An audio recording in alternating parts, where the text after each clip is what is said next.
नमस्कार, welcome back to our channel Shubh Khabar. डाक्तर सत्यजित दास को 18तम श्राद्ध वार्षिक उपलक्षे एक दातव्य होमिओपैथिक चिकित्सा शिविर खोर्धा जिला टांगी ब्लॉक भूषंडपुर ग्राम पंचायत कार्यालय ठारे अनुष्ठित होई रोगी मानकु मागणा औषध बंटन करा जायथिला। एही दातव्य चिकित्सा डॉक्टर ईशानी बेहेरा तत्वावधान में अनुष्ठित हो जाइछि।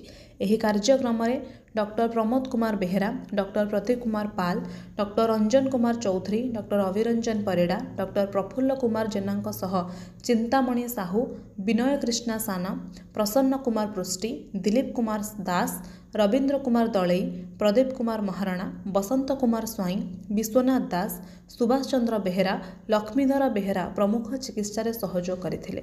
भूषंडपुर ग्राम पंचायत सरपंच सौरभ दास महापात्र एही कार्यक्रम में संपूर्ण सहयोग करथिले। कंतलबाई, सुंदरपुर, बालीपाटपुर, नुआगढ़ और उज्जला गोपीनाथपुर बहु जनसाधारण एही शिविर में पहुंची डाक्तर परामर्श करी चिकित्सित होइथिले। ब्यूरो रिपोर्ट शुभ खबर।